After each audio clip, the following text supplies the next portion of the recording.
ये कहानी है गंगा नदी के किनारे बसे सुंदरपुर गांव की है। इस गांव में एक अजीब सा रहस्य था।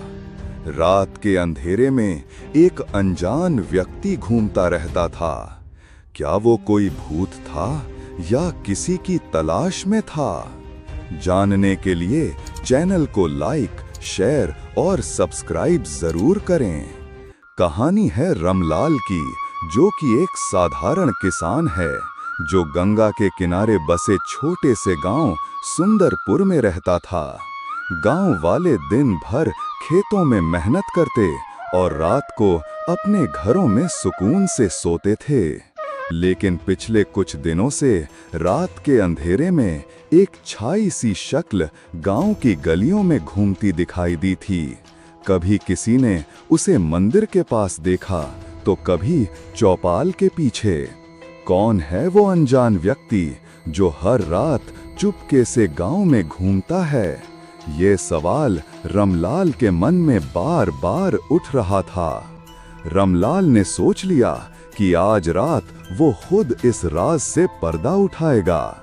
शाम होते ही उसने अपनी लाठी उठाई, एक मशाल लिया और गांव के एक कोने में छुप गया। रात के 10 बजे जब चांद अपनी रोशनी से गांव को नहलाने लगा, रमलाल ने एक हल्की सी आहट सुनी। दिल जोर से धड़कने लगा। उसने मशाल उठाया और धीरे से आगे बढ़ा। एक लंबी सी छाया मंदिर की दीवार के पास खड़ी थी।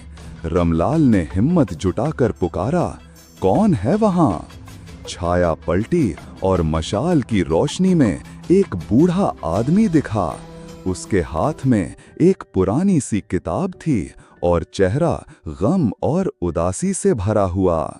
मैं कोई चोर नहीं हूं बेटा, बूढ़े ने धीरे से कहा। मेरा नाम श्याम दास है। कई साल पहले यहीं इस गांव में मेरी बेटी रहती थी। एक बारिश की रात गंगा के तेज बहाव में वो बह गई। मैं उसकी याद में हर रात यहाँ आता हूँ। शायद उसकी रूह मुझे मिल जाए। रमलाल का दिल भर आया। उसने बूढ़े को अपने साथ घर लेकर जाने लगा। वहाँ जाकर खाना खिलाया और कहा, बाबा अब आप अकेला नहीं घूमना। अगली सुबह रमलाल ने गांव वालों को श्याम दास की कहानी सुनाई। सब ने मिलकर मंदिर के पास एक छोटी सी समाधि बनाई, जहां श्याम दास अपनी बेटी की याद में फूल चढ़ाता था। कौन है वो अनजान व्यक्ति जो हर रात चुपके से गांव में घूमता था? अब इस सवाल का जवाब सुंदरपुर के हर दिल में था कि एक बाप जो अपनी बेटी की याद में भटक रहा था, अब गांव का हिस्सा बन चुका था। आप भी मेरे चैनल का हिस्सा बनिए, सिर्फ लाइक, शेयर और सब्सक्राइब करके।